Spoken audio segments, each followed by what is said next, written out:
Hey guys, should you summon time? And to be honest, if the question is should you summon, the answer is no. So this banner weekend, not the best because of a couple of reasons I'll elaborate on in a second. But for now, I mean it's a 15x banner and it has two heroes. One of them is really, really mid, and I wouldn't ever recommend anyone pull for. And the other one has become a little more off meta. It's still pretty good, but if you're later in the game, he's not as important.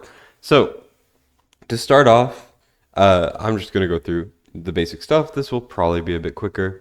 Like and subscribe, all of that stuff. Now, first of all, the two X's. I'm gonna say the same thing I always do. If you are early on in the game, or your legendary roster is not very fleshed out, this is a solid banner to pull on. But if you do not fill those criteria, I would almost always say do not pull on this banner. So that is number one. For divines, it's okay. Divines you should always be pulling on a 2x if you can, so this is a-okay. Divines are a scam anyway, so you're probably not going to get anything even after that point. Now, for this banner, I'll go into the 1+1 in a second. Let's just go over the heroes here. So the epics, I mean, Lily is pretty great, especially for Guild v Guild predominantly. And then Baron is a very, very strong tank. If you do not have Baron, this is good. But, if you're thinking of pulling on this banner, you probably already have him. And let's get into the legendary. So Seraphina, she has she she has massive snitties, as you can see. And yes, that is, I am patenting that phrase because it's so funny. But Seraphina, I mean, she is underrated, but she suffers from the same thing that a couple other heroes suffer from, which is she was added to the game too late. If she was on release, she would have some uses. Now she's just not that good. I mean, she has some decent uses in stuff like Geared Under 2, um, Arena, stuff like that. Essentially, when she doesn't, as you can see, energy cache. Essentially, when she is not attacking, she builds up some like stacks or whatever, and then when she actually hits, she will do a very big burst, and she can out damage Silas if you're in a content where there's a lot of space between stuff. But like, let's be real, you're never gonna encounter that. And also, you're never really going to be skilling her or awakening her or anything, which really like brings out her full potential. So for me, I haven't found a single use where I would ever use mine. So I've never leveled her. And it's like every time I've used her in any account or whatever, she's always kind of let me down. So that is a skip hero for me. So now we get to Setram. Setram is the only reason to pull in this banner.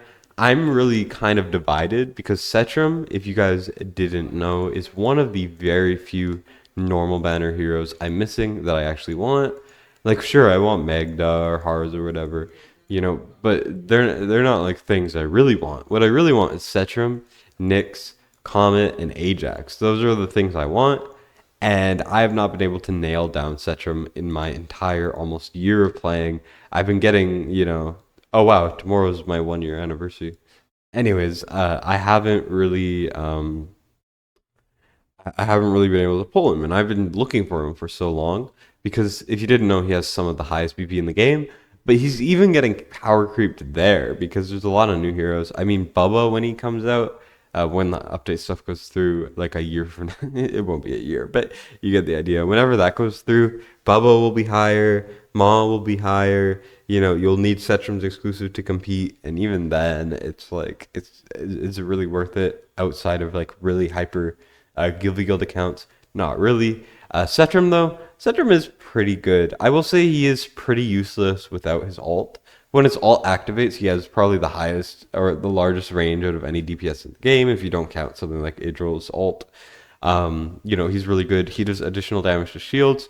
He's very, very, very good for early game progression, even mid game progression. He is amazing. So if you are not that late into the game, Setram is really, really worth going for because for stuff like Void Rift, he's amazing because of his range and his damage type. There's not that many good epic piercer damage types for stuff like Void Rift. I mean, like Idril's amazing and everything, but she's really not that great for Void Rift compared to something like Setram or Silas or whatever. So if you do not have like Silas, if you do not have a Hatset or Sargak or something, he's definitely worth going for, and he will also boost up your Guild Boss teams. He is no longer top meta in Guild Boss, but he's still pretty damn good. I mean, on Infernal teams, which are still pretty good, he's very good. He's not doing a ton of damage, but he has a lot of versatility. He breaks shields like crazy. So if you want to just break the shield and get a higher score, he will help you out there a ton.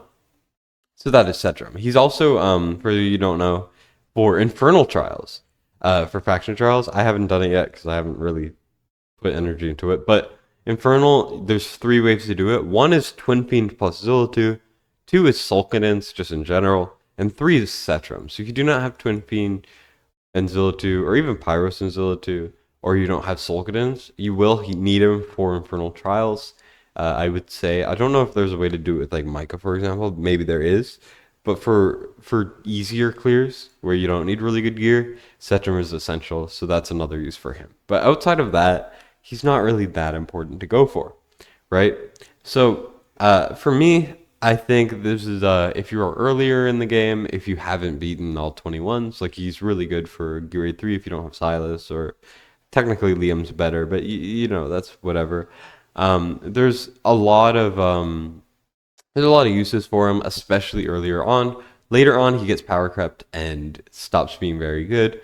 So I mean, if you don't have him, then that's fine. And if you want Guild BP, he is worth going for. But you know, we think we have Kigiri banner like for October if the update goes through before then. Like if it doesn't, obviously Kigiri will be later.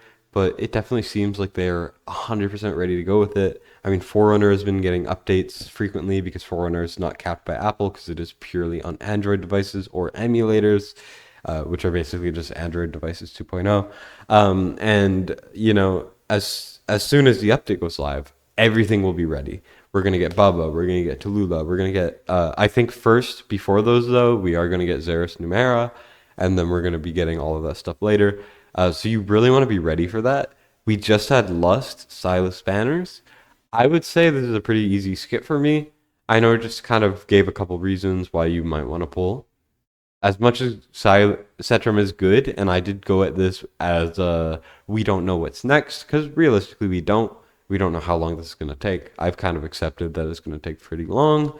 You know, how long is it going to take? And the second it goes, what banners are we going to get? And the second it goes through, we're going to get some pretty damn freaking insane banners. So personally, I would just say for that, if you were later in, or if you do not need Setram or anything, that's what I would do. The 1+1, if you are maybe, let's say, 50 away from pity, I would go for it. If you're maybe even 80, 100 away from pity, it can be worth it. It depends on your resources. Like I said, save enough for Kigiri. What I would do is I would save about 200, 250 summons, no matter what, just for Kigiri, and then everything above that, you can kind of consider your summoning pool, right? That's what I would do. That's what I am doing. I'm going to eventually go for A5 Kigiri if I do get enough gems in the meantime, but chances are I won't. So, you know, I'm going to save everything, but for you guys, I would just put aside that amount. Like, consider it like a savings account that you're just waiting on. That's what I would do personally. And this 1+1, do not go from 0 pity. That would be insane. I think we are at the part of the game where we could get a nation banner soon if the updates keeps getting delayed as well. You know, we could have a couple decent things. And if you want the 1+1, go for it. Sure.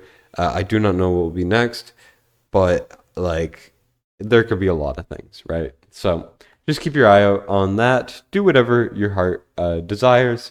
I am just giving this as a kind of overview, as a recommendation. As always, this is not to completely sway your decision unless I truly think that it is necessary to try to do so, where I'm really adamant, like, do not pull, do not pull. This is not one of those cases. This is a very account-by-account basis, and really just what you want, voice crack, really what you want to do, right? So that's everything I have. Just figured I would do an overview as usual. So are you guys excited? Do you not care? Are you happy that you finally have some time to save? Let me know. Also, yay. But yeah, let me know. I know a lot of people have been like, they're making us dry, we need bad banners again, or not insanely good banners again. And here it is. So hopefully this helps you guys save. for all of the other banners coming eventually. Because the update undoubtedly will come. We just don't know when. It's a whole like Apple versus Chinese company thing. It's a mess. But yeah, that's everything from me. I don't have anything more to add. Yeah. Thanks for watching. I appreciate it. And Destin signing up.